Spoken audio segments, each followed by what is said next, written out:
Hi guys, I'm back. అందరికీ happy republic day. ఈ రోజు నేను చదువుకున్నటువంటి మా ఊరు హై స్కూల్ కి రావడం జరిగింది. ఆ స్కూల్ ని, ఆ స్టూడెంట్ ని చూడగానే నేను చదువుకున్నటువంటి ఆ రోజులు గుర్తొచ్చాయి. నేను చదువుకునేటప్పుడు స్టూడెంట్స్ చాలా ఎక్కువ మంది ఉండేవాళ్ళు. ఇప్పుడు స్టూడెంట్స్ అలా తగ్గిపోతున్నారు.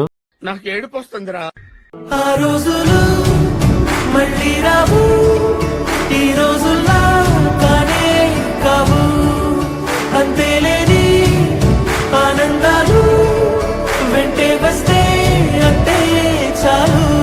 తర్వాత స్కూల్ ప్రిన్సిపల్ మాట్లాడుతూ స్కూల్లో తగ్గుతున్నటువంటి స్టూడెంట్స్ గురించి తెలియజేయడం జరిగింది. దీనిపై స్పందిస్తూ సర్పంచ్ తడక జోగారావు గారు మాట్లాడుతూ వచ్చే ఉగాది నాటికి మన గ్రామస్తులతో సమావేశం ఏర్పాటు చేసి విద్యార్థులు తగ్గకుండా మన స్కూల్లో చేర్చే దిశగా అడుగులు వేస్తామన్నారు. తర్వాత హెచ్ఎం సార్ ఫ్లాగ్ హోస్ట్ చేయడం జరిగింది. స్కూల్లో క్లాస్ ఫస్ట్, సెకండ్, థర్డ్ గా నిలిచిన విద్యార్థులకు సర్పంచ్ గారు, జడ్పీటీసీ గారు, గ్రామ పెద్దలు బహుమతుల్ని అందజేశారు.